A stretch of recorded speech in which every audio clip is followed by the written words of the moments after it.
My parents left me at a railway station as a prank. Let's see how she makes it back home. I never returned home. 2 decades later, they located me.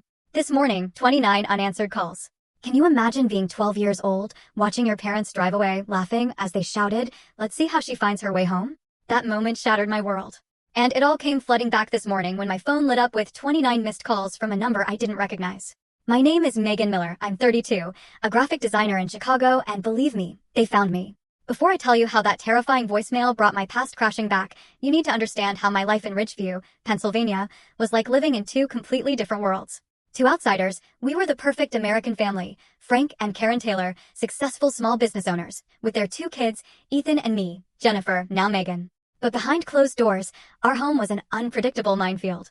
My dad, Frank, owned the biggest hardware store in town. Everyone knew him for his booming laugh and generous donations.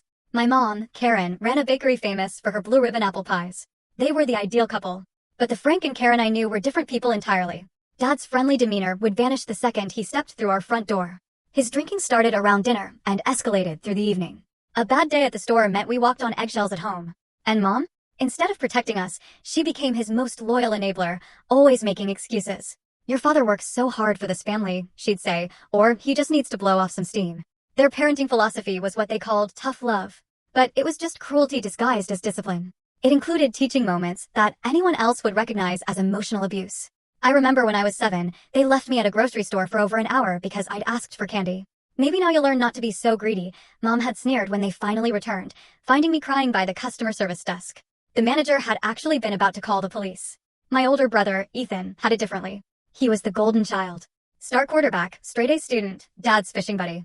While I got criticized for a 97% on a math test, what happened to the other 3%? Ethan would be praised for a B+. I became the family scapegoat. If anything went wrong, it was my fault. Dinner was cold? I must have distracted Mom.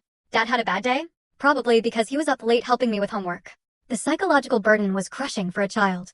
My 11th birthday particularly stands out. Mom had promised a small party with a few friends. I was so excited, even helped her bake cupcakes the night before. But the morning of my birthday, they announced we were going to the local amusement park instead. I was disappointed, but I tried not to show it. They drove for nearly an hour, pulled into the parking lot, handed me $20 and said, "Have fun. We'll pick you up at 5 p.m. I spent my birthday alone, too scared to go on any rides, just sitting on a bench near the Full Story on the channel. Link below. Click now and watch what happened next.